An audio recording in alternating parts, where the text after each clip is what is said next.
चढ़ी निज घर पछपटे किछि स्ट्रॉबेरी चाष करिथिला। सब स्ट्रॉबेरी गछ भितरु गोटे स्ट्रॉबेरी गछ बहुत बड़ थिला। सेई बड़ स्ट्रॉबेरी गछरे दुईटी बड़ बड़ स्ट्रॉबेरी झुलिथिला। गोटे थिला कंचा स्ट्रॉबेरी आ गोटे थिला पाचिला स्ट्रॉबेरी। आजी मो बहुत खुशी, मो देहर रंग लाल हो जाईची। मो केते सुंदर देखा जाउची। मो देहरु केते बढ़िया बास्ना बाहरुची। समस्ते मते देखिले मोर प्रशंसा करिबे। मो समस्तंकर प्रिय हे गली। की सबुज स्ट्रॉबेरी तू ए जाई पाचिनु तो सेमिति कंचा हेकी रही गलु। अन्य मानक पाखरी तोर किछि मूल्य नाही। एते अहंकार भल नुह सांग। तू बधे भूली जाउचु आमे गोटे गछर फल। किछि दिन तळे तो रंग भी मो परी सबुज थिला। तू टिके आग पाची गलु सेथि पई तो रंग लाल हे गला।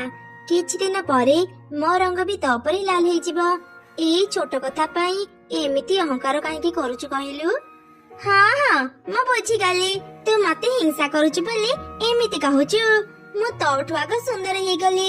ए रास्ता रे जो चढ़े जाउचंती सेमाने मते देखि मोर प्रशंसा करूचंती। हेले केही भी तते देखु नाहंती कि तोर प्रशंसा करू नाहंती। सेथि पई तो मन रे ईर्ष्या हेउची ना। कंचा स्ट्रॉबेरी और पाचिला स्ट्रॉबेरी जेते बेले एमिति कथा हेउथिले सेही समय रे स्ट्रॉबेरी चाष करितबा चढ़े सेठा आसिला। ताको देखि पाचिला स्ट्रॉबेरी कहिला, ई तो आम मालिकाणी आसी गले। चल तांको पचारिबा से आम दुई जनक भितरु काहाको बेसी भल पांती। अच्छा मालिकाणी टिके कहंतु तो आम दुई स्ट्रॉबेरी के भितरु को स्ट्रॉबेरी के तुमे बेसी भल पाओ? आम दुई जनक भितरु किए तुमको बेसी सुंदर लागुची कहिला? मु तम दुई जन को चाष करिची। मो पई तमे दुई जन समान। तमे दुई जन ही बहुत सुंदर लागुच।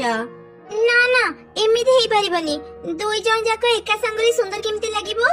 बुझी गले तुमे कंचा स्ट्रॉबेरी रो मन रखिया पई एमिति मिछ कहउछ ना। ना ना मु काहाको भी खुशी करिया पई एकथा कहिनी। मु जहा भी कहिची ता ठीक कहिची। केमिति ठीक कहउछ?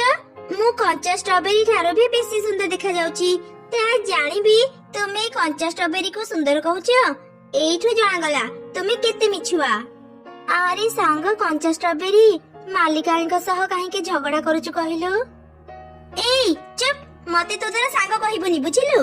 मालिकाणी तोर टिके प्रशंसा करिदेले तो सेथि पई तोर मुह बढी गला। दिन आसीबो तू जानिबु मु तोठु केते सुंदर। ए चढ़ेर दुई छुआ स्ट्रॉबेरी गछ पाखरे आसी झगड़ा करूथिले। ए तते केते थर कहिबी मां जेते बेबी चॉकलेट देबे मु अधिका निबी काहे कि ना मु बड़। मां तोठु बेसी मते भल पांती। हाँ तो बड़ हेई पारु हेले मां तो परी मते भी भल पांती। सेथि पई मां जा भी देबे आमे समान भाग करि नेबा। ए तमे दुई जन झगड़ा बंद कर। मां केबे भी दुई छुआ भितर गोटे छुआ को अधिक भल पाएनी। से तार दुई छुआ को ही समान भल पाए। तमे दुई छुआ तम मां पाखरे मूल्यवान। सेथि पई तम मां जहा भी दिए समान भाग करि खाओ। ना ना तमे दुई जन ही कंचा स्ट्रॉबेरी रो कथा सुननी। दुई जन को समान भाबरे केही भी भल पांतिनी।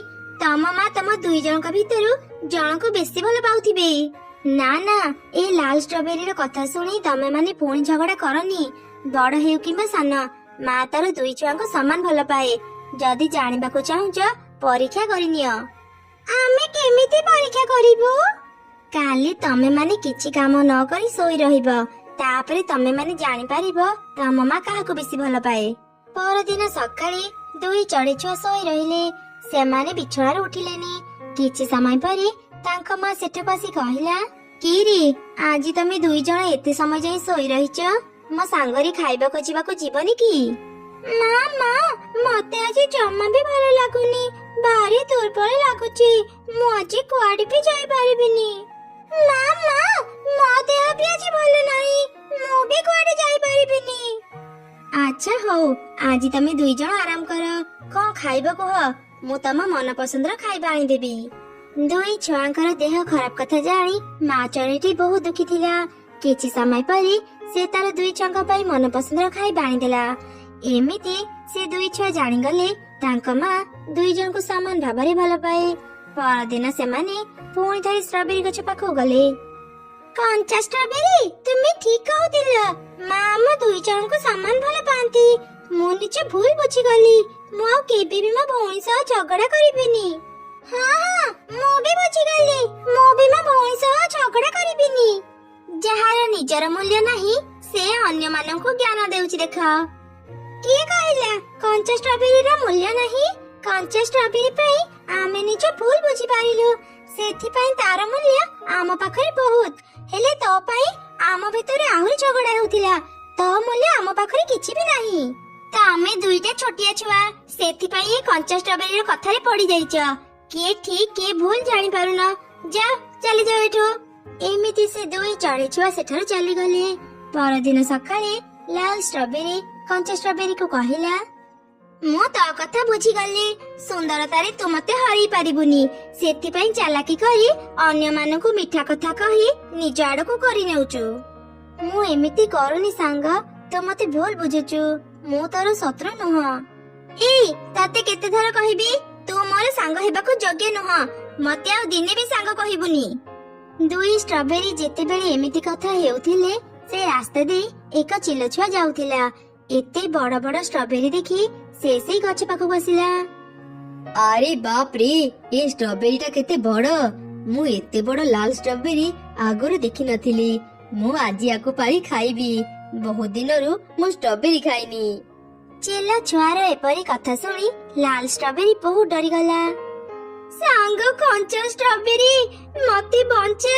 ଏ ଚିଲ ଛୁଆ କହୁଛି ମତେ ଖାଇଦେବ, ମତେ ରକ୍ଷା କର ସାଙ୍ଗ। ଆରେ ଲାଲ ଷ୍ଟ୍ରବେରୀ, ମୁଁ ଆଗରୁ ତୁ ପାଚିଥିଲୁ ବୋଲି ବହୁତ ଅହଙ୍କାର କରୁଥିଲୁ, ହେଲେ ତୁ ଭୁଲି ଯାଇଥିଲୁ ପାଚିଲା ଫଳକୁ ଚଢେଇ ମାନେ ଆଗ ଖାଆନ୍ତି। ଆଜି ତୋର ଏ ଅବସ୍ଥା ଦେଖି ମୁଁ ଜମା ବି ହସିବିନି କି ତୋର ମଜା ଉଡେଇବିନି। ମୁଁ ଜାଣେ ଦିନେ ଦିନେ ତୋ ପରି ଅବସ୍ଥା ମୋର ବି ହେବ। କଞ୍ଚା ଷ୍ଟ୍ରବେରୀର କଥା ସରିଛି କି ନାହିଁ, ଚିଲ ଛୁଆ ସେ ଲାଲ ଷ୍ଟ୍ରବେରୀକୁ ତୋଳି ଖାଇଦେଲା ଆଉ ତାପରେ ସେଠାରୁ ଚାଲିଗଲା।